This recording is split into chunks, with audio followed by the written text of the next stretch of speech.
right, we have a fantastic show on today. A treat for you guys. A treat. Obviously, I can never remember you're looking at it, if it's to my right or to my left. But Coach Depascale is here with me as always. Obviously, and we have a great guest today, Coach Brian Kula, who, for lack of a better term, is a speed and strength and conditioning coach to the stars, as we call it. Like really some of the best players throughout the country. A lot of people obviously are familiar with the fact that you worked with Christian McCafferty over the years. But he was based out in Colorado. He's now, we'll talk about where he's moved to now, moving to Nashville. But he really built a huge name, developing athletes, developing speed, because that's always the thing that comes to the prominence. But he's a coach as well, so he's been a coach all these years as well. I think you've gone back and forth, right? You've coached and you meant to step away for a little bit and came back, but so he's a guy that really understands both the training aspect, the coaching aspect, kind of the importance of integrating that, but really developing elite level athleticism, power, speed. Coach Kula is not just a pro, not just a guru, but a guy who really has lived it, and has helped guys get to the level that a lot of you watching this want to get to. So we can't thank you enough for coming on today. Thanks for having me, guys. I appreciate it. Looking forward to it. I've watched a lot of your stuff. I love your intensity. I've watched from the videos with the I know you have the vibrating plate now that you've been using that stuff, and I love how you're constantly looking to innovate and find new ways to get athletes better. Talk about the background of everything, how you got into it, and bringing us up a little bit to today, kind of that whole background so everyone understands. You bet. Yeah, so I don't know. I kind of had a fairly linear path to, the speed, strength, conditioning world. I grew up in a gym. My dad was a high school PE teacher and track coach, football coach. His dad was a high school principal, football coach, kind of a athletic trainer, type back in the 50s. So I come from a little bit of a legacy of coaches. I never really thought I'd do anything else. When I went off to college, I was going to play sports and become a coach, just like my grandfather and my dad come from a kind of family of teachers, and, never really saw myself or had a plan to kind of do what we're doing now. But I went into education and I taught and coached for 27 years. So I was actually in that, consistently from 96 till, 2020 when the pandemic hit. Right. And, I don't know, through that, there were some just different things that happened, training athletes that wanted to train because they, they were stuck at home or whatever. And that kind of helped thrust us into business. And we decided to, build a facility and do that more full time, and kind of got out of the coaching and more into the training side of things. I had Christian for a few years prior to that, training him out of the school that we were both at together for over at Valor Christian. And from there, it just kind of spiraled and grew. And I think they liked what we were doing from a speed priority aspect of how we trained. It was a little bit different than kind of maybe some of the mainstream stuff that was going on. And, we built a business out of it. So now here we are with, a few facilities and training thousands of athletes and, really getting to hopefully impact a lot more people through what we're doing versus, the old, I just had my track teams back in the day. Right. No, it's a great point. And there's so much new stuff. I don't know. It's like, I was a track coach. I ran track and played football. I played football in college, but ran track. And my father's still a track coach. He's 84 years old. Wow. He's a lifer coach. He's a lifer. Yep. I had sprint facility. I had a speed and quickness facility from 2004 to 2011. And was it kind of in that world for a long time. And I was a track coach as well. And what I think is really interesting, and what you're really doing a phenomenal job of, is that you've elevated, and some other guys like you, I know you're Tony Holler and guys like that. You've elevated that consciousness level of how to develop speed and really taken innovative ways to make sure not just that they're developing it, but make sure it's exciting for them, and focusing the efforts in that area. Because I think what you said when you first started was really true. Like, okay, go run track. You're on the track team, and hopefully that takes care of it as a football player, right? Right. And in some cases, if you get a good coach, you do get that. And in some cases, sometimes it doesn't, right? Right. But that's always kind of been traditionally the safe and easy way, right? But when I look at what you're doing, you're taking all kinds of new things with respect to nervous system development and central nervous system development, the speed development, and it's filtering out like the tentacles that are coming from it is just, I mean, it's amazing. Like the stuff you go into, on your videos. And my sister's the athletic director at UMass Boston, and they have the top Division III hurdler. Okay. And their coach reached out to a guy who had to have gotten it from either you guys or Tony Hall, but their whole focus was on. She was just telling me, oh yeah, they focus heavily on her central nervous system development, and she not only she win, I think she won by a couple tenths, but she was also like 4 or 5 tenths better than she was the year before when she was in the nationals. Now she was a champion. So I said, "Oh yeah, I've heard it before. We've interviewed a few guys on this stuff." So she's like, "Really? You know about this?" I'm like, "Yeah, we do this every day. That's what we do." But it's so interesting because what you guys are doing, and what you in particular, because you're to me the leader of this, one of the biggest leaders, is really evolving the speed training process and getting people out of the mindset of like speed is just completely what you're born with and there's no way to develop it. Talk about how you kind of came to that and over your years of coaching and where you're at with that. Yeah. Well, I think it goes all the way back to like the beginning of my coaching career. And I was not I had a decent athletic career, but I wasn't exactly a phenom. And so I had to work really hard and kind of figure things out of how to, make myself faster, do things a little different than what just the highly talented, gifted athlete had. And that led into my coaching career that was, I was 23 years old. I'm a head track coach. I'm at Greeley West High School. Talent pool was pretty shallow at some level. And so we had to kind of figure out how to manufacture speed. And we just started coming up with, ideas. And I took a lot of the stuff that I had done in college, the stuff that my dad did with me in high school. My dad was a big kind of study of the Soviet Union, system, and even back to like the Husker Power days when Boyd Epley was doing all his thing. Oh yeah. You take little bits and pieces of that. And over the last, 3 decades now, I've just been a lifelong learner of, I'm not the guy that sat here and invented anything.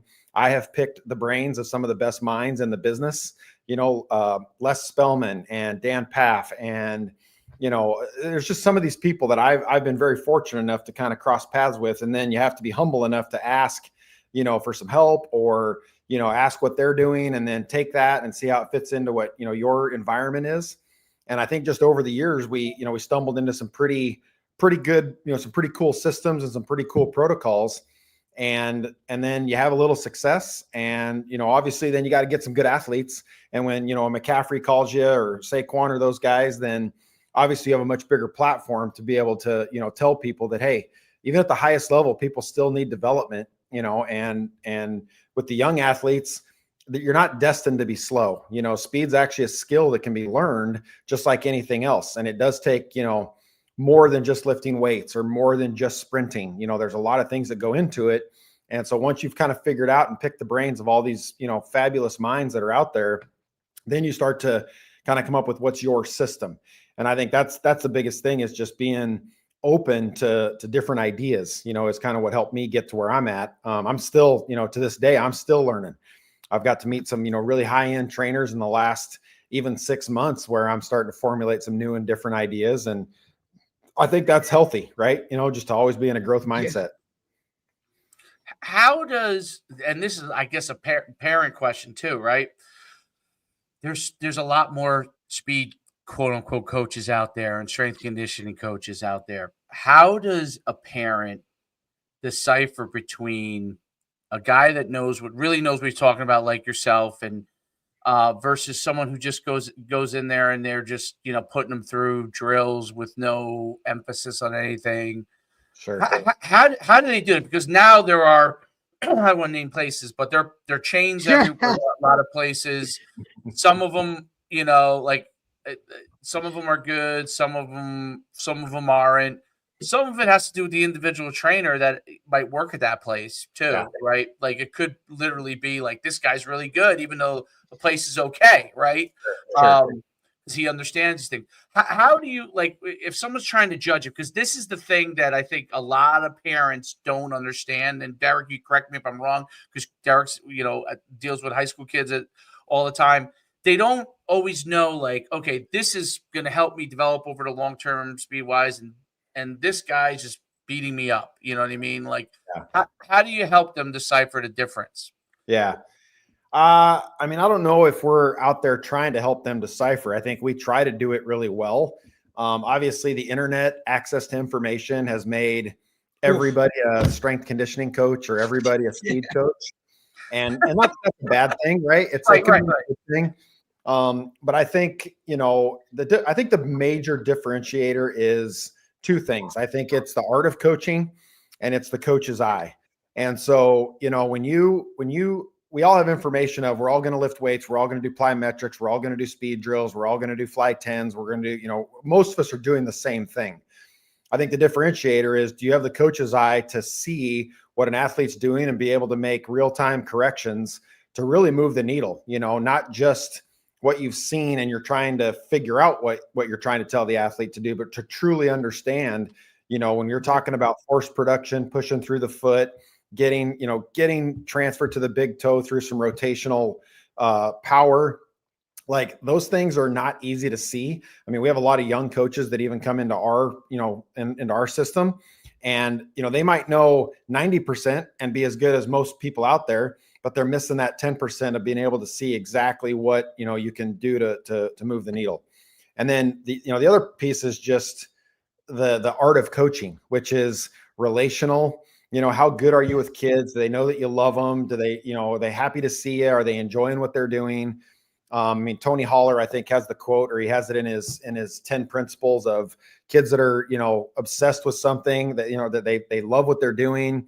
They're going to achieve higher at it. And so, it's in our mission statement with my company of, relational coaching is a huge component and hopefully a differentiator between us and the guy, maybe at the park or next door that's just kind of trying to collect a paycheck and, run through a bunch of drills. There's low hanging fruit in this industry, right? If a kid lifts weights, if they do some running, the development curve can be pretty significant, doing even sometimes the wrong things, but when you're talking high performance, there's a coach's eye and an approach to how that needs to be done that I think we have a pretty good handle on. And that's not just from me. I mean, my team has decades of experience of developing speed and not necessarily doing it in a lab. I think that's the other component is, like, I had to take 12, 13, 14-year-old kids that, had never run track before, had never, done any kind of athletic movement. And now you're trying to develop them into maybe it's just a varsity level athlete. It doesn't have to be an NFL all pro, and those are the proving grounds right there. When you can take a kid from 15 seconds in the 100-meter dash down to 12.9, 12.9 still didn't make the final. It didn't even get out of the prelims, but it's a significant improvement where they're on the path to maximizing their own, potential. So I think it's, I really do believe that, the high end athlete is actually the easiest athlete to coach because they're, they're very adaptable. You give them something, they can figure it out in 1 or 2 repetitions. It's like, can you take a kid though for 6 months that, really struggles with just basic human movement patterns and develop them into a proficient mover? So that's kind of what we specialize in, right? I mean, we have a huge demographic of youth athletes that we're just trying to get them basic human locomotion, movement patterns. Are they, hitting the right positions that are going to help them move better? Right. And I think that's all it's, coach. Like you hit on that point too. And I think for a lot of people, like, they don't understand what it's like to really do that work with the younger athlete that's still growing, developing, hitting puberty, right? Like, you know, their gene sizes are changing every 6 months. Their shoe sizes jumped from a 6 to a 9 in a matter of a year, and all of this, they're still trying, you know, almost Bambi like, trying to figure out their bodies. You know, even at the high school level, you know, guys will come in, you know, as freshman or sophomore, and coach, I got to get to this weight, or I want to hit this weight. And it's like, buddy, you got to understand, like, your body's still developing. Don't focus on a number right now. Let's just work to be the best we can be right now while you're still growing. And you know, Dave and I talk about it all the time. The hardest thing is to take a middle schooler, right, and ultimately determine whether or not the level of performance they're going to be as a sophomore or a junior or a senior, because you just don't know. Everybody's development at that level happens at a different time. And it's really interesting to see that, you know, I guess, quote unquote, your lesser level trainers, that's their biggest demographic that they work with, where that's where you can see the most change, right? And that's probably why you have a skewed perception of, well, that's really good because he took this kid to this kid, and it's like, at the end of the day, like, maybe that's just puberty, or maybe that's just like a kid growing into their own. So it's definitely an interesting topic to see. But I definitely couldn't agree with you more, where the high level athlete's the one that's, quote unquote, the easiest to work with. They're going to do everything you say. They're going to do all this stuff off the field or off the track or off the weight room. So it's really difficult, kind of the situation where it's at now, you know, at the lower levels. Yeah, I think it takes a high level of patience, right? I mean, our mantra is keep it simple, make sure it's consistent, and through those two things, you'll reach a mastery level of movement. But it can take, you know, not just weeks, it can take months, it can take years for just those simple movements over a consistent amount of time before you start really seeing that. And you know, I get asked a lot of like, well, what do you do different with, you know, a Christian versus, you know, Johnny, you know, the kid that just walks in the door? And the answer is we don't do a lot different. You know, even the professional athletes that had a profound impact on me. I got to watch Usain Bolt train probably 20 years ago. And, you know, the first set of exercises they were doing were the most basic things that we do with our youth population. And it's like, well, why are we getting into such fancy, you know, variations and trying to make it more than it is, when the best in the world, the fastest humans in the world are still mastering the basics, you know? There's no doubt about it. Many years ago, and this is a long, long time ago, but when I ran high school, there was a guy who was a legend. He was on, I think it was North Carolina A&T's 4x1 team back in the day, and he was in Olympic trials.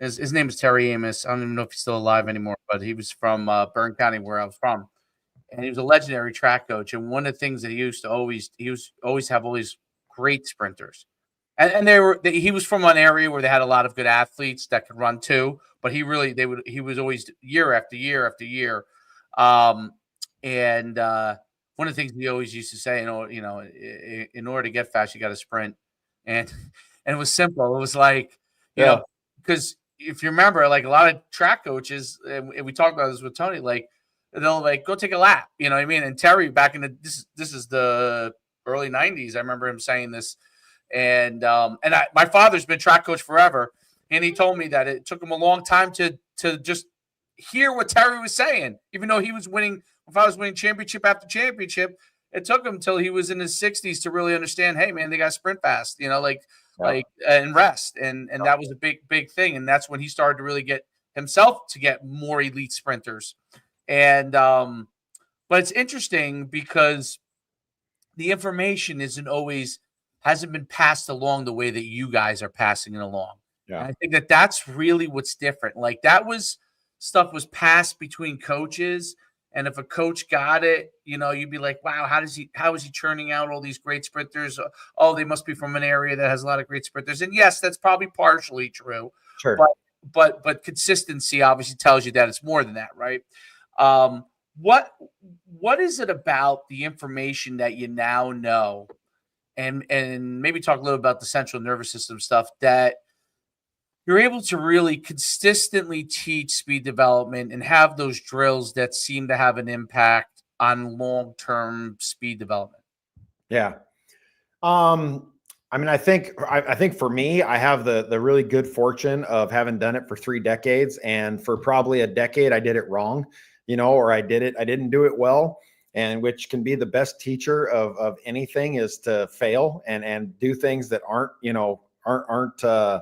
what we would call like mainstream, perfect periodization, perfect programming. And so you learn through those things. And then you start to realize, like, I think we have enough information to know now that some of the things we did in, 20, 30 years ago aren't what we should be doing now. Just because we did and it worked back then doesn't necessarily mean we have to now. And we've learned so much more about, energy system development and really not being afraid to step outside the box. Because really that's where most of the times I failed was, gosh, if I don't do X, then am I going to get the same result that I got 20 years ago? You got these athletes and they've kind of put their careers or their trust in you. You don't want to make a mistake, and go, oh, I'm really sorry. We probably should have run a little more volume with you, at the end of your career. So, you kind of have to be okay with trying some new things, and I did that in my career. In 2009, we won a couple of state championships, boys and girls, at the highest level in Colorado. And I was a pretty high volume guy back then. I had some influence from the Clyde Hart system and Baylor, and we produced, the top 400 meter guy in the country that year, and kind of thought that was the path, right? 400U, Baylor University. That makes a lot of sense. I didn't back then, though, really know and understand why we were getting there. The aha moment for me was within that time frame. I took that kid and did a lot of strength training, speed work, things that I was more comfortable with. And we saw a huge spike in his performance. So I already back in like 2009 was drawing parallels between speed is going to help, at any distance, whether it's 200, 400, even up into 800 meters, seeing some of that speed, pay off. So then you kind of go, okay, well, I'm going to try something a little different. And so fast forward 10 years later at Valor, we had the same result with a couple of boys and girls state championships. And those kids, I mean, they liked me a lot better than the kids in 2009. I can tell you that, because, they were a much lower volume, really fun training, speed development piece.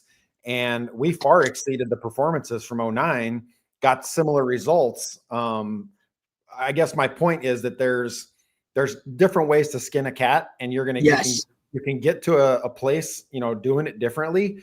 But if you can do it more efficiently, if it's more fun, if you're not driving kids away from training or from a sport, then I think we're hitting the mark, and I think that's what people are starting to learn now, is you can get there a couple different ways.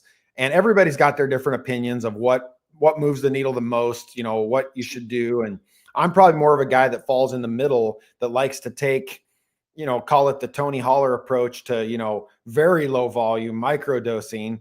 And then also, you need some speed reserve and some capacity, especially in certain, sports or events, and then kind of blend them together. What makes the most sense for the population that I'm working with. And I don't think that there's a protocol or a system for every athlete out there.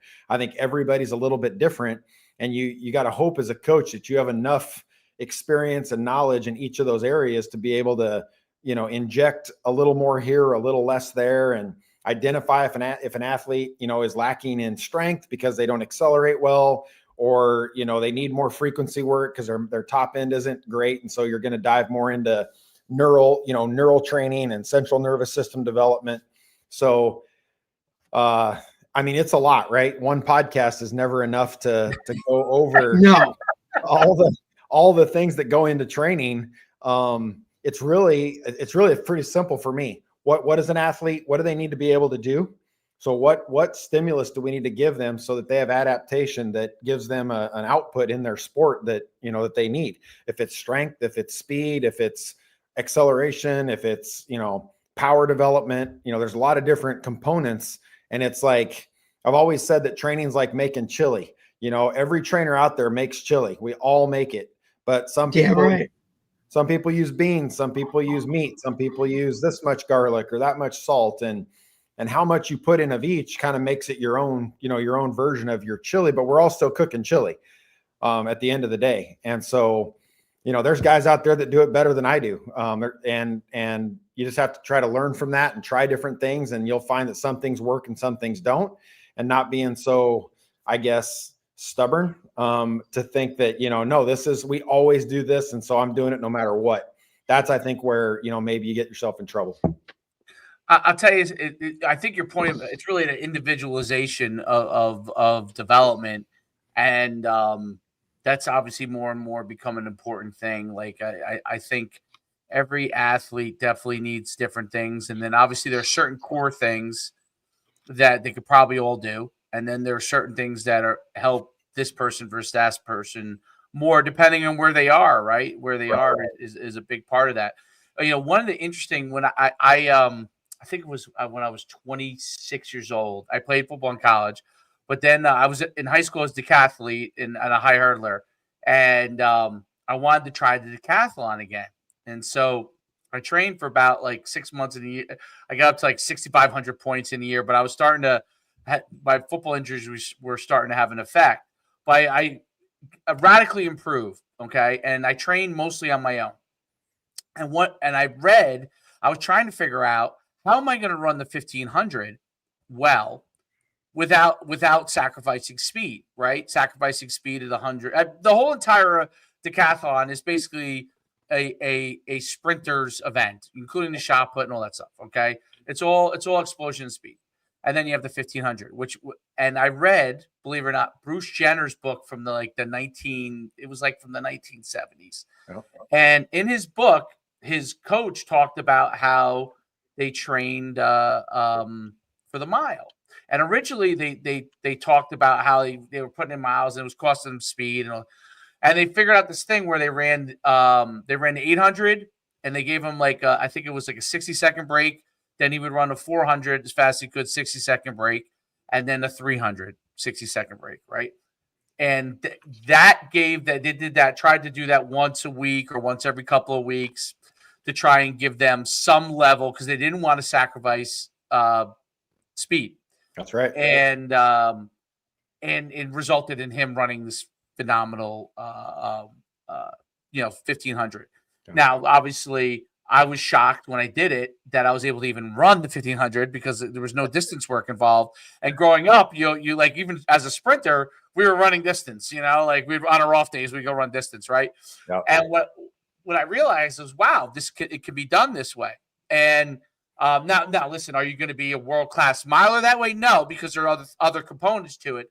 But you're able to run a functional mile, and what it taught me was like speed conditioning gave you a chance to be able to run a mile better without losing as much speed in the other events, which is where you really need it, right? So I always thought that was interesting, and every person I always told it to, they were like, "How did you run a 1500?" Training only for the 1500 like that? I was like, that's what I did. Like I literally read it in a book, and it was like I tried it because I was like, there's no way I have time to run 3-4 miles a day and doing all this stuff. And I think it's so interesting because it goes to what you guys talk about with speed development, like in going fast and without knowing it, there's probably some extent training the central nervous system. Sure. Talk about how the central nervous system is so important in the development of speed or whatever it is you're trying to train, right? Talk about how it is really important because a lot of people don't understand that. Yeah. Well, I mean, I think, rewinding to what you said, and we have a lot of, I was a decathlete and, 9 speed and power events. You're not wrong that, anything you're doing away from that's going to take away from, 9/10 of the event. And some guys are just gifted and have a good aerobic, system and they can run a 1500. Some guys work really hard at it and maybe they suffer in some of the speed power events. I was a guy that was very much a speed power guy. I hated the 1500. I didn't enjoy training for it. And so, when you look at the central nervous system, right? Like it's the driver of our whole, body. And how you want that to go is, how do you train that? Well, you train it through really high outputs and, you're getting into the ATP energy system. And so by doing some of those things, you have to do things that stimulate that system. And so training the central nervous system isn't really any different than training any other system. It's like, if I want my nervous system to be able to move faster, then I have to move faster so that I get an adaptation from that stimulus. And, the highest stimulus of that is sprinting fast, right? And it doesn't necessarily have to be sprinting. Sprinting is probably the number one thing that you can do that taxes that system better than anything else. But there's other fast twitch type movements of, fast feet and, hand drills and different things. Plyometrics are a very high central nervous system output, environment. And so, you have to have enough of those things involved in your training protocols, but then also those things fatigue very quickly, right? We know that there's about a, 5 to 6 second window of that energy system, followed by a very long bout of recovery for it to be fully replenished, or you're not really training in that high output environment. So, careful planning of, a guy like Tony Holler is, he's groundbreaking in some regards, because it's like, it makes a ton of sense, but people are afraid to incorporate a bunch of rest and recovery into their workouts. The old adage of like, keep moving. I talked to a strength coach yesterday, actually, and I said, when we're doing a mass specific force lift for a track and field athlete, we want 5 minutes of seated recovery in between sets. And he looked at me like, dude, our head strength conditioning coach would fall out of his chair if we had people sitting around for 5 minutes, in the weight room. And, breaking that mentality so that we get full output, and there's a million things you can go into of how you stimulate that. You don't go in and, you might implement cluster sets in the weight room so that you get full output during a lifting session versus operating under fatigue. Because when you really break down sports, really almost all sports, except for milers and 2 milers and, long distance athletes, you can come back to they're primarily played in that short anaerobic, energy system. So Vince Anderson had a big impact on me many, many years ago, looking at his acceleration protocols, and obviously a track and field guy. But I heard him at a clinic one time say that training should look like competition. And so that had a really big impact on me of like, football players, when the ball snapped, nobody's moving at, 65%, 70%. It is full go. And so, training should look very much the same as that.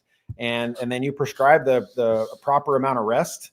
And that's how the central nervous system then starts to be able to operate at a really high level. You can't ask it to move slow in training and then expect it to move fast in a game. So I think, stimulating that, you can do it a lot of different ways. Sprinting obviously is the one that taxes it the most. And so that's something that we've leaned into. We take and we formulate all our drill work and stuff to create efficiency so that we can reach higher level speeds. And then that is getting that central nervous system stimulation for other movements that, you might see. We train a bunch of swimmers, for example, and we have them run fly 10s, and they don't look very great doing it, but what we're getting is maximum intent, maximum output. The nervous system is having to match that. So then when they get in the water to swim, they're getting a systematic, or a systemic effect of the central nervous system helping them swim faster.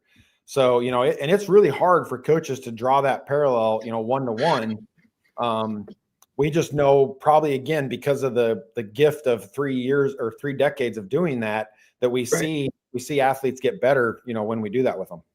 So, coach, question. So that would be, and tell me if I'm wrong. So that would be obviously like, a coach who's trying to implementing drill work that correlates exactly with what they're going to do when they step on the field, right? Because obviously as a football guy you want to mimic those game-like situations as close as possible. And when guys could just, roll out a ball or go set up cones or any of those types of things, right? It all has to be aligned and kind of mimic and get as close to a game situation as you can possibly do it for that central nervous system, or for that nervous system to kind of understand and basically practice working at that high level of an intensity thing. Is that correct? And what I'm kind of going with? No, that's exactly right. And I think, I've always kind of stood on the ground of I'm not a sport specific coach, right? Like I'm not taking, I usually don't take like a Christian McCaffrey through running back drills. Now, do we do things that look a lot like putting your foot in the ground on outside zone and accelerating, downfield? Absolutely. But, within our bounce fire series that we do and some of the different drilling that we do, acceleration, deceleration drills, they look very similar, you know, Right. but I don't necessarily have the time, the bandwidth, or even the knowledge of every sport out there to know exactly what they need to do technique wise, but I can certainly make sure an athlete can produce and absorb force better so that the sport coach can then develop the skill that they want to see on the field. Right. Right. Allow that coach to do what he does best and know his individual sport. Look, dude, I'll give you this part of it. He'll be able to do this. Now you just kind of polish it off and you know, gear it towards exactly what you do, which is, you know, I love that, right? Because that's kind of what Tony did, right? Like he was a football coach, but maybe more of a track. So he kind of always is under the lines of like, look, man, like I'll give you the recipe, but you got to figure out the little ingredients specifically that work. And then obviously we all know it's athlete to athlete, it's kid to kid, right? It's not the old school mentality of like, you know, when I was coached as it, you know, cookie cutter method, right? Like we're all going to do the same things. We're all going to this, we're all going to, you know, lineman, you go do your thing, or, you know, obviously I always relate everything back to football, right? So, you know, bigs go do your thing, skill guys go do your thing. No, it's got to be each individual kid, just a lot like teaching, right? Like everybody learns a different way. And the best teachers are the ones that can kind of figure out and incorporate what each kid does great and gear it towards them in order for them to get the maximum, you know, effort or the maximum, you know, squeeze everything you can out of that individual. That's like what it is, right? Okay. Yeah, you got, I mean, you know, it's hard in a large group environment, right? You're coaching a JV football team. It's really hard to individualize. And so you know, we've tried to create, you know, little systems and little approaches to, hey, everybody is going to do, you know, this exercise. And even through that, we know that we're not going to reach a level of mastery coaching 40 kids at a time, but can we do some things that are going to move the needle for them from a, you know, tendon development, tissue development, muscular development, central nervous system, twitchy type movements that are going to move the needle for them, even in a large group. Then when you get an opportunity to get a little more specific with a high level athlete or a one-on-one scenario, then you can start to look at deficiencies, asymmetries. You know, there's so much tech out there nowadays that, you know, you can find just about you want on an athlete. In fact, you can almost get lost in it. And that's been something that I've tried. Right. You can go down that rabbit hole. That's for damn sure. That algorithm comes up, Dave, right? And you're just, those videos just keep coming and coming and coming. Yeah. And that's, I mean, that works really well for some athletes, and for others. I mean, again, I've been blessed to work with some of the best athletes in the world, and we run data so that we know, you know, where they're at, and athletes and parents, and in the private sector, you want to be able to show that you're worth your weight and what you're doing. But also, you know, you don't want to get lost in it, because you're going to see this. It's not a linear progression, you know, for any athlete ever. To your point, athletes change, they have injuries. You know, I've spent a couple of off seasons with high level athletes where it's almost plan B training the whole way through, because they come out of a 17 game season and they're completely banged up. And the last thing you're thinking about is development. You know, you're just thinking about back on the field. Let us get back to zero, right? Let us get back to like where you're okay and capable of this. And I feel like, you know, the higher level of the athlete, that's, you know, what you're working with, you know, you almost build it up to break it back down and get to that, you know, and you're talking about longevity, right? And that's, you know, not to interrupt or get you off topic, but like, that's what drew me personally to Tony's stuff was, and everybody and all of his guys, because we've talked to a bunch of them, you know what I mean? From, you know, Mueller to all these guys. And it always comes back to health, right? Like I finished a 14 game season with all of my guys dressed on the sideline for that state championship game. And to me, you know, the best availability, the best ability is availability. You got to be out there to be able to do it. You know, no question. And there's things. And I think that's so key. Yeah, there's just things outside of the training environment that you can't control. You know, it's like, you know, obviously Christian had a really tough year last year, and there's just things outside the control of, you know, when a guy, you know, carries the ball 25, 30 times a game and gets in, you know, 20 car accidents. There's things outside of the training that no matter what you do, there's going to be injury, there's going to be modifications and things like that. So, you know, that's a whole nother topic and a whole nother conversation. Oh God. I do have a question about like kind of about, it's not exactly that, but athletes who play like multiple sports, right? So one of the, I think the most like we all love athletes that play multiple sports. Those are a lot of Damn times right. the best athletes. Yep. But then the other question always comes in: where do you squeeze in development, right? Because you're trying to do that without overtax. They're competing all the time, right? Already, Yeah. so they may be taking care of a large portion of the competition part because they're going from season to season.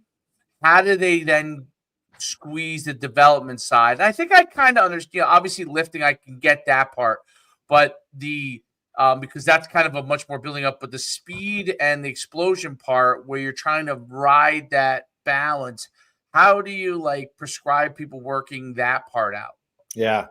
It's probably the biggest crux in our industry right now is, you're almost at a, the sport that you're trying to help the athlete develop in and have longevity and have success and high performance.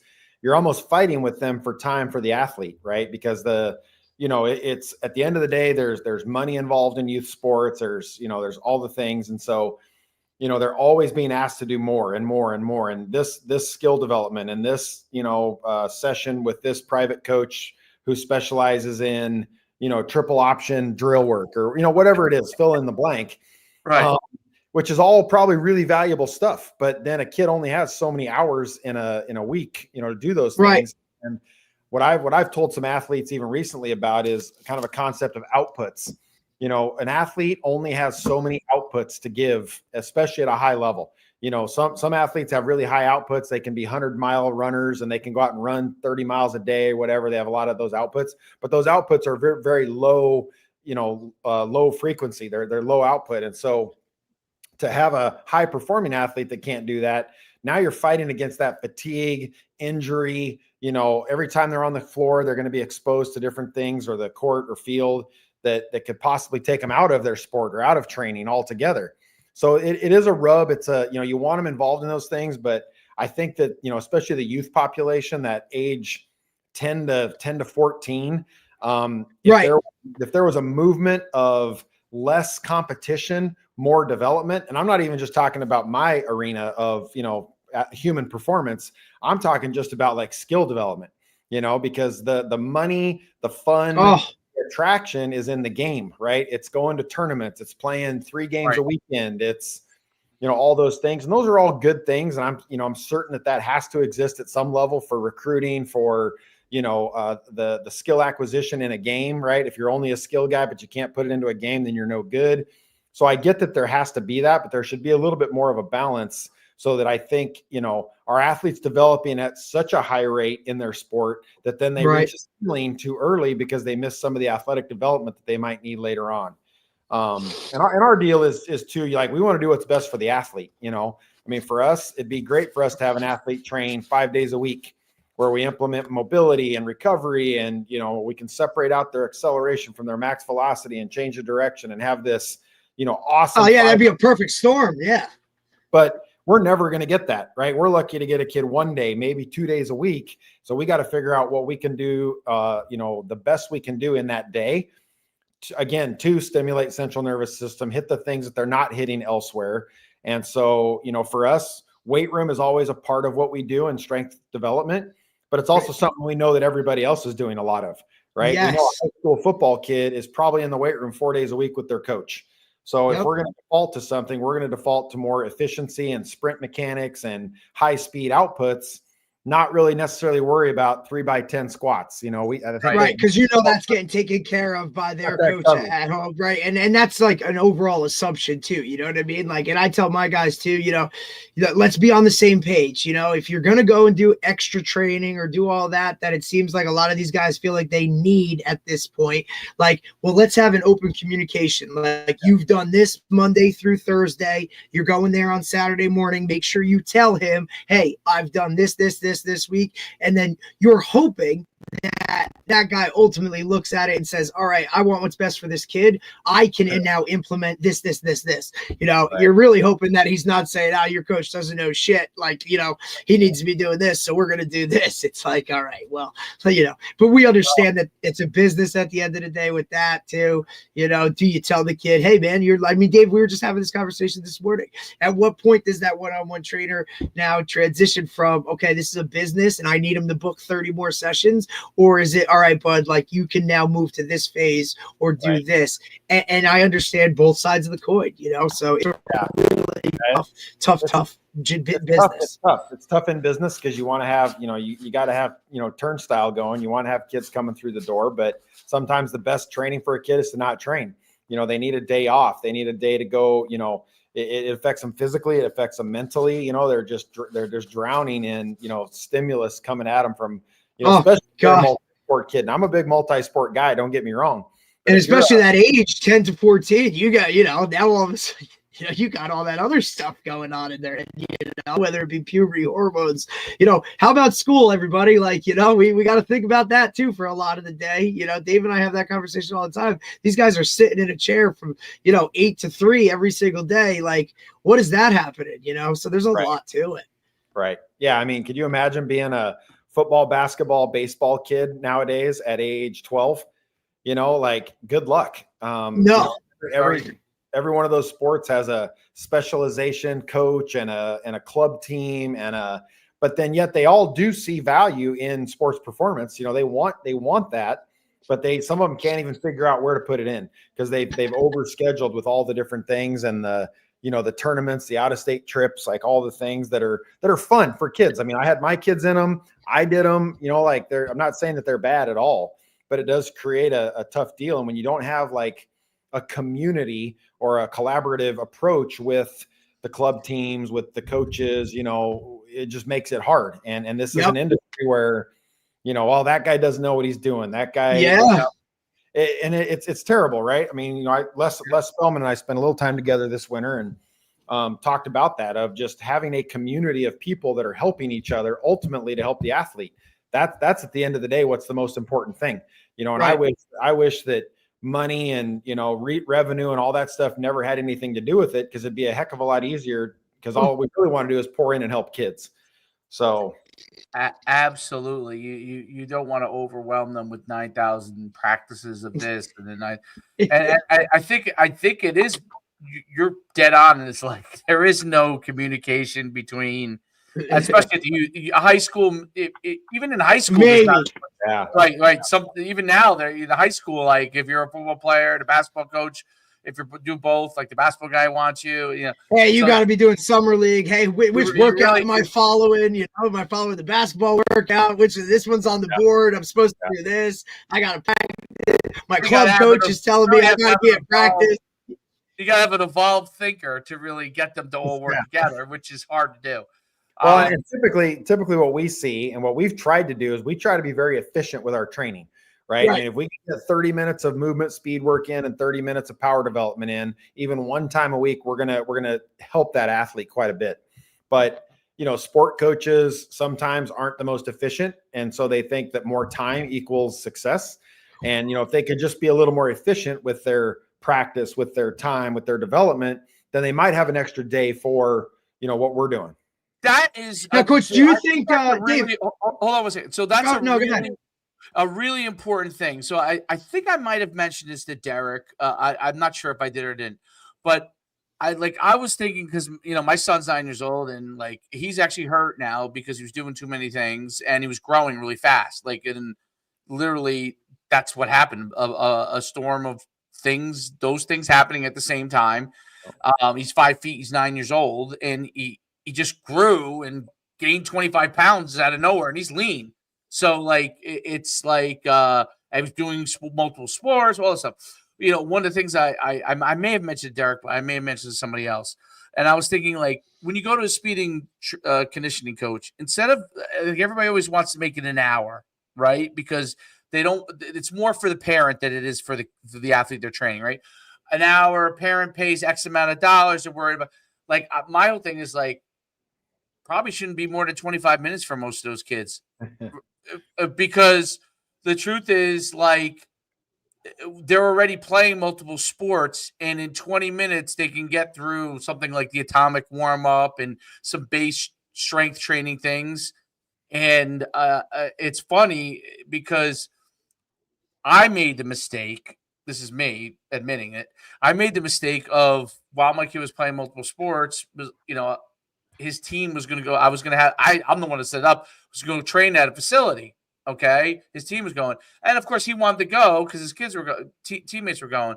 Very quickly, I realized it was way too much because he was playing multiple sports. Yep. But at that point, it was already too late. Literally, a few sessions in, it was too late because what happened was playing these sports. Now he went to a few training sessions. The trainer doesn't know that he's playing all these sports, and now he's starting to get beat up, playing games, blah, blah, blah, blah. Okay, now he shot up from 4'9" to 5 feet. All this happened at the same time. And it was interesting because I heard the therapist say this to me. She said, one of the things I've seen is that when kids grow really fast, the last thing they really need to happen, not that you can control this, but the last thing they actually need is to play like in the championship when they're in this crazy growth spurt, because it's like a perfect storm. The CNS basically is hyperactive, right? And then the body's not, the muscles haven't grown at the same pace that the bones have, blah, blah, blah. So perfect storm of injury things. But one of the things that I was starting to observe and is like, you know what? Helping parents understand that you don't need an hour. Your kid might need 20 minutes today, 25 minutes today, and jump in. And it doesn't have to be like, a situation where they even stay the whole time. Because I think people are like, I need to stay the whole time. I was purposely bringing my son late to the training because I didn't want him to do an hour. I wanted him to do like 35 minutes. So I was bringing him 10, 15 minutes late, and he would bust his chops. I'm like, no, you're not going in. Because I already saw, and then by the time it really was a problem, it was too late. But what do you think about, like, this is, I guess, goes a little bit to microdosing, which I'm totally on board with Tony. That's kind of what started stimulating my thinking of it. But we're so cultured to like 1 hour for this and blah, blah, blah, blah. And this goes back to the strength and conditioning days when we were like in college, and that's how the strength conditioning coaches approached it back then, right? Yeah. They basically structured your hour of training, and this is what you did. Talk about, maybe it's not only microdosing, but like how you can get a little bit over time, and that gets you where you need to be. Is that, am I on track on that or no? Yeah, I mean, I think, what you're talking about is time justification, right? Okay. Like we gotta justify our time of, hey, I'm a football coach. If we put 3 hours in on the field, we're going to be better than if we put 2 hours in on the field. And same in the weight room or in the training space of, we do go on the hour for our training things because it's how our business runs. What we do in that hour, we probably do about 15 minutes of work, in regards to how much rest time and things like that they're actually doing. Maybe it's a little more than that, but the point being is, how you structure that is, I talked about the efficiency piece a second ago. I don't think an hour or the time is as important as what you're getting done, the appropriate stimulus, the appropriate rest, that they're getting, so that you're not overworking the athlete, but you're also not underworking the athlete. I mean, kids are pretty resilient. They do go through growing pains. I've always said you can make some mistakes with middle school and high school aged kids. You can't make mistakes with college and professional athletes, right? And so you can miss a little bit with a little too much volume or a little less volume. Okay. The younger population. Now they're all going to go through Sever's disease or patella tendonitis, or, because of their growth spurts. Those things are just going to happen. And so, in your training program, do you have things like mobility work, right? I mean, those are a lot of things that are just missed of, man, we got to run fast and we got to lift heavy. God, and if that's what you're doing for an hour, then yeah, you're setting yourself up for an athlete to be injured or even just burn out, like psychologically. Oh, there, so, up top. Yeah, absolutely. Fun, and the movement is fun, and they're getting mobile and they feel good, and there's good interaction. And then they blast a couple of fly 10s and they do some fun, weighted sled pulls and, some of the things that are exciting for kids, but you're not doing, 12 sled pulls, you do 3 of them. You know, so there's ways to manipulate that hour to get them the stimulus they need without having to, you know, push through all these reps and sets and, you know, overload them to the point where they get, you know, fatigued and injured. So I really do think it's, you know, it is time justification for a lot of coaches. It's also how you structure that hour. I mean, you can, you know, what is it like? We talked about the decathlon. There's about 6.5 minutes of competition in a 2-day event. Right. So what are you doing in your hour? You know, is there some really good mobility, flexibility, recovery built into that hour? Great. Then they're fine for an hour, you know, but if it's an hour of like on the line, you're running every, you know, and you're just going, then that's a bad hour, you know, especially for a youth athlete. Great point. That's Coach. Do you think, Dave, just along this topic, do you think that's because most coaches coach the way they were coached? Yeah, I think that's part of it. I mean, I think there's that mentality of just, you know, no sitting in the weight room, no standing around, don't bend over and show them that you're tired, right? That's one of the best examples, right? Like we know that physiologically bent over on your knees is the best way to recover. Right. But and everybody's like, stand up. I played, you know, high school football for a coach that played at Oklahoma in the 60s. And what do you think we did? I mean, like there was no bending over. There was no, you know, and we've just learned a lot of those things where, okay, if you structure it properly, then you're not wrong. It is probably just how we were, you know, it's that confirmational bias, right? Like this is how I did it. That's all I know. So and it worked for me. And, you know, we humans are very adaptable. So we overcome a lot of things. You know, there's great athletes that have overcome really bad coaches. you know? Oh, hell yeah. Yeah, absolutely. And it's always, you know, who knows more, right? Like I know more. I'm a high school coach. You're just a middle school coach, you know, like, you know, I've been in college, you don't know, like all of that I think plays a role. And Dave and I talk about it all the time too, in terms of, you know, has a guy played at that high level, right? Where he's literally been in it and understands what it's like to do those maximum effort things on a regular basis and turn it up on a regular basis. Or, you know, was he an average high school player or did he even play high school? Right. And now that's the guy that's kind of telling these guys what to do. Sometimes those guys are not because they're willing to learn. They're willing to be sponges. They're going to go to clinics and learn about the other thing. How much, coach, do you think it's that in terms of I was coached the way I was coached, or fear of doing something that the masses don't see acceptable? Like Tony gets a ton of blowback from your quote throwback coaches that are, no, man, you got to do this and you got to hit and you got to go full go all the time. What do you think the percentage is based on that, of like how it kind of balances out? I think it's probably a pretty even mix of both. I mean, I do think probably the biggest factor is just the fear of doing something different, and not maybe knowing what's going to happen. And like I said, not many coaches are willing to put their career, their record on the line for saying, hey, I'm going to do it a lot different. I've been fortunate enough to be around, you know, I coached football at Valor for 12 years or so. And I saw who I think some of the best football coaches in the country run practices and operate at a completely different, you know, outside of the box of how I'd ever really seen it done. And yet, you know, 8 state championships later, and now Roger Schuman, who's my guy out at Orange Lutheran, they finished, I think 13th in the country this year.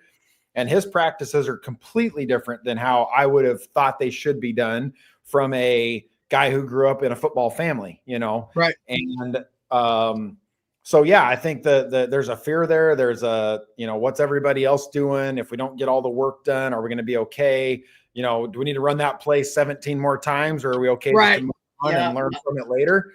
You know, can we teach off the tape, right? Like, or do we stop practice and pause so we can coach? And now you're going into, you know, 3.5 hour practices, and, you know, dad's yelling from the stands like, well, that's because you don't practice and shit, you know, like, I mean, look, we all know how that stuff works.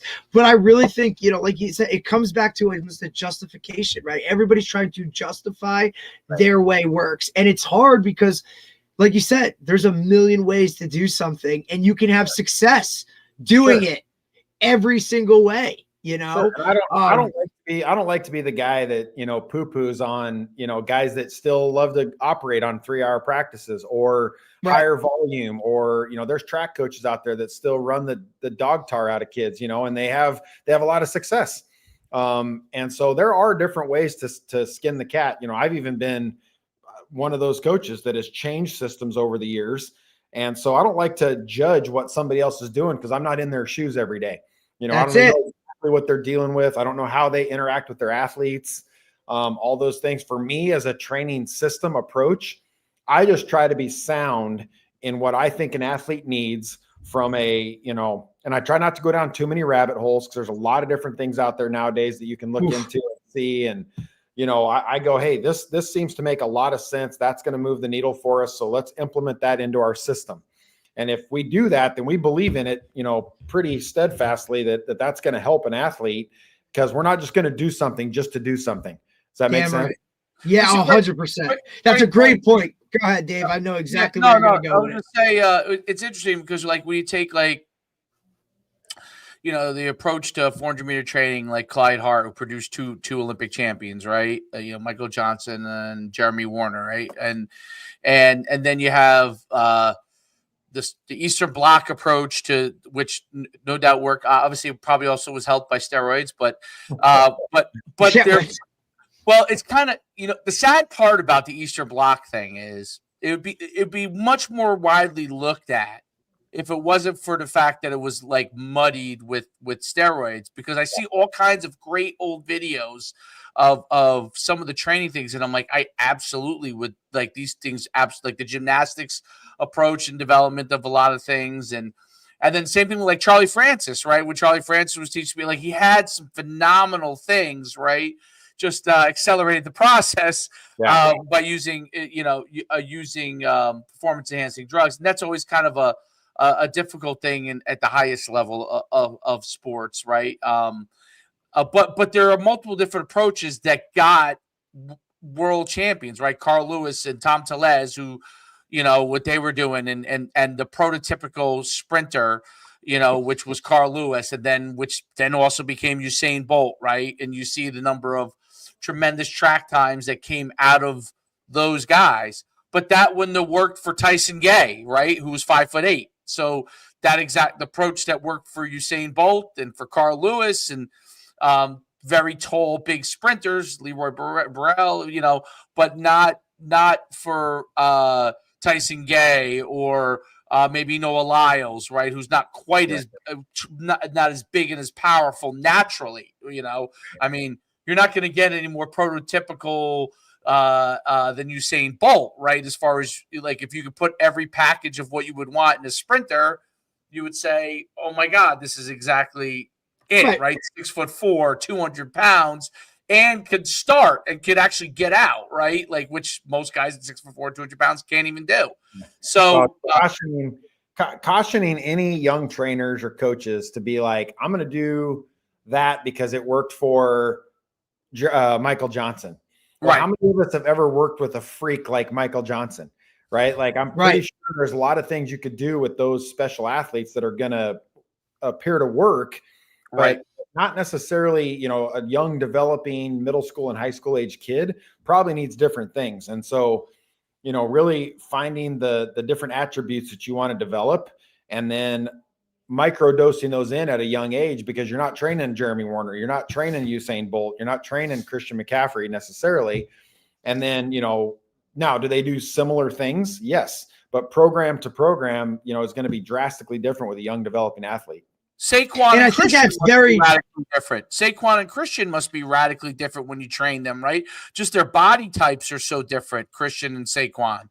So, well, Dave, I also think the with the one of the you have good things and bad things. With social media, all parents see now are the highest of the high levels. And, like even my high school athletes compare their 40 times to NFL combine times. Like, guys, We're not in the same, right? I mean, but that's just naturally what they do. You know what I mean? Like, a fast 40 in high school is one thing, and then these guys get a time and their heads are like, they're ready to go bury themselves in the sand. It's like, dude, you're comparing this to the fastest guys on a football field in the world. So understand some of that stuff. I really try and hammer that home with our younger, incoming eighth graders, right? The freshmen, the sophomore that is still going on. They're still growing. Don't concentrate on numbers so much. Let's just work with what we're working with. I don't care that guy can bench 135 already. Like, I'm just happy you can rep that or even get the bar. Let's get our technique down. Don't be trying to come in here and clean it and doing all this. And that's a whole other thing about technique and all those things about how guys do things the wrong way or just are never formally taught that. I just think these guys now, with the access they have to information, that they want to jump ahead so fast. Well, I think it's getting jobs. So where like coach is really like is in the position that he can have, I think, a really good customized approach. It's like, and you know this, Derek, and coach, you probably knows too. If you interview for a head football job, for example, everybody wants to know what's your offensive system. Well, if you went in there and said, well, I see what kind of athletes I have, and then I'm going to develop the system based off of that. And I've interviewed where I've said, listen, this is some of the things I like to do. Like, I'm no huddle. I like right. That interviewer might look like, oh, this guy doesn't have a plan. Say, listen, I got to see, like, do I have a running back? Can my quarterback throw? Can he not throw? Those are things that, and then I can kind of construct the system off of that. But you'll never get a job, right? Because if you say that, but I think what your approach is really right. Like, you might have a kid that comes in, walks in, built as a young kid, a 14-year-old, similar to this type of athlete, and you say, okay, let's try some of these things. This may work for you. And then, you get a guy that's built more like Saquon, low to the ground, big legs, strong, powerful, like can jump backwards over a human being. I don't know how anyone can even do that. But has that frame. You say, okay, maybe we could try and see if we can do certain things with this type of athlete. Are there core tenements that you subscribe to? Like, I think I need to do this with kids every time, and this gets me X. Yeah, definitely. I mean, I think, again, you mentioned all those high level athletes. Well, almost every kid we work with, from youth up to the professional athlete, we're going to put them into some of our Bounce Fire series that we teach, which is a, kind of a systematic approach to how you push through the foot and apply, force to the ground, eliminating braking forces, maximizing output, those kind of things. And so I do that with every athlete I ever work with. I mean, if it's a first-time high school girl, we're doing it that first day. If it's last spring with Saquon out in LA, we're doing that first day. And I mean, I even got the comment from Saquon of like, holy smokes, I've been running wrong my whole life. Yeah. So again, I mean, I think it's you're like, yeah, dude, and you're still breaking those records. So shit. Like, all right, let's really sharpen this. Let's polish this statue. So, there are just some of those common thread things in there that a lot of athletes, a lot of coaches aren't coaching or teaching. So that's kind of where we start. That's our thing, is we work from the ground up. We teach the athlete how to interact with the ground with their feet. Because if there's three main components to, running, it's ground interaction, it's triple flexion and triple extension. So how can we help each of those things? And we focus heavily on the ground interaction because we feel like it's overlooked a lot. And that's been very clear to me, even working with the high-end athlete, because when I get them, I worked with Troy Franklin last week for the Denver Broncos. Same thing. He really struggled at first to kind of figure that out. And then once he got it, again, very adaptable, he figured it out. But no one had ever really, talked about that with them. And, we're not going to take Troy Franklin from, who's already a 4.4 flat guy to, 4.25 in a couple of weeks. But can we make him more efficient so that those movement patterns can be more sustainable throughout a game, throughout a season? And the answer, we think, is yes. Some of those drills also create, ankle stiffness and, help some of the health of an athlete, which again, we talked about is very important. So yeah, there are threads that we, go through with all athletes, no matter what. And then, based on age, demographic, sport, then we might do some different things. But our core basic principle is force output, and whether that's linear or lateral, type movements, that's where we develop those systems, to help athletes, no matter what sport. When they walk through the door, we can help everybody. With that's phenomenal. So, like I've seen also, you're probably familiar with Matt Collins, right? So he walks around with no shoes and everything, and like his belief in like ground up development goes with bare feet, right? And there's a few people that now are like talking, and then there's some people that think that, well, some people's feet aren't formed properly for interacting with the ground, so if they do that, it just builds on some of the negative things that they have in their body structure, and they should have shoes and orthotics or whatever, when they do certain things. What do you have any kind of thoughts on that part? Yeah, I think it's almost like everything else that I look at. Is there some good things around training barefoot? Answer is yes. Should you train barefoot all the time? I think it really depends. I just think that, that there are certain things, there's injury risk when you train barefoot, right? So when I'm working with, Christian or Janine Becky or some of these high levels, should we do some foot development because there's all the muscles and bone and everything in the foot that needs development? Yes. Have we put ourselves behind by being in supportive shoes all the time? Probably. And so to me, it's not a baby bathwater, all or nothing. It's more of, let's expose the foot to some ground. Let's do some of that in our potentiation, in our warm up, where we have some barefoot movement. But then let's also put shoes on when we really want to apply force to the ground. When we're going at high speeds, we want to prevent injury and get max output in like a sprint effort. I don't really ever have athletes sprint fast barefoot. I just have a personal thing where, if I stubbed my toe as a decathlete back in the day, in a pursuit to the Olympic trials, well, that might end my season. And so those things have to be considered. But I do think there's something about balance and mobility and stability in the foot that I think is really important. We also play sports in shoes. And so there's something to be said about, the training has to look like the sport. Well, at times you got to put athletes in cleats. You should have them in shoe wear. You should have them in those things because that's how they were going to play the sport. So I think the answer is yes to both. I think you got to have a little bit of exposure barefoot wise, and there's some really positive, good things about it. I'm not somebody who thinks you should be training like full all the time barefoot. Great point. Before I let you go, we talked about at the beginning, you moved from Colorado to Nashville. What is it about Nashville? What made you move?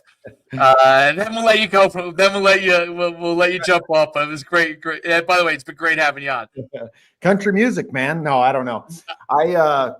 I got a really neat opportunity to come down and help kind of build, direct, and be a part of a program they're going to build down here in the College Grove area.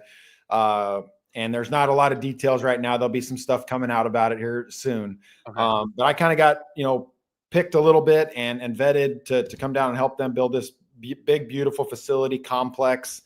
My business back in Denver is pretty healthy. I got a team of people around me that can, run that facility and stuff. So my wife and I took that opportunity. My daughter lives here in Nashville. She's 25 and married. They'll probably start a family soon. So maybe not too long from now, be a grandpa down here. So just kind of an opportunity that came up that we thought, let's take a swing at it and maybe get a chance to go help some more kids. Very, very cool. Awesome. Very cool. Excited. Great spot. Nashville better be excited what they got coming down the door. Like, here we go, maybe another new spot, now you can rock and go. Yeah, absolutely. Hell yeah. And country music ready to rock.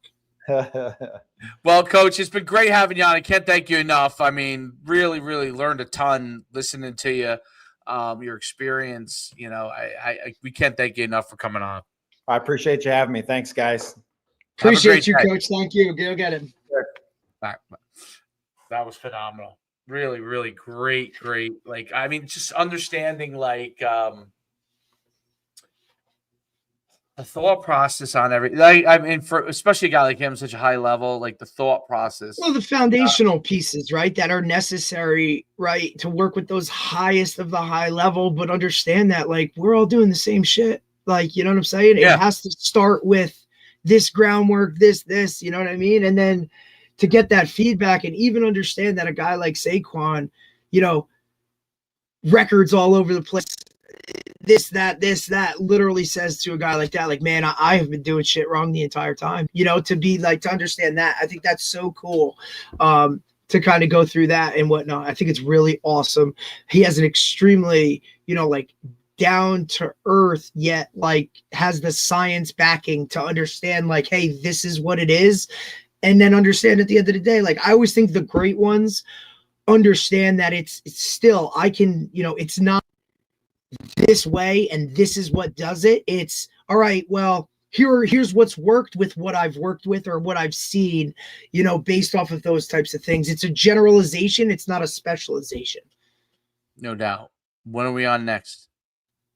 Oh, Tuesday? next week. Yeah, Tuesday. Great. This was great podcast. I was excited to get him. That's why I was like, hey, we'll alter whatever we can, man. I encourage you know? just to Google coach. Google them, and then you'll be able to go from there. Go look at his shit. Until next time. Thanks, guys.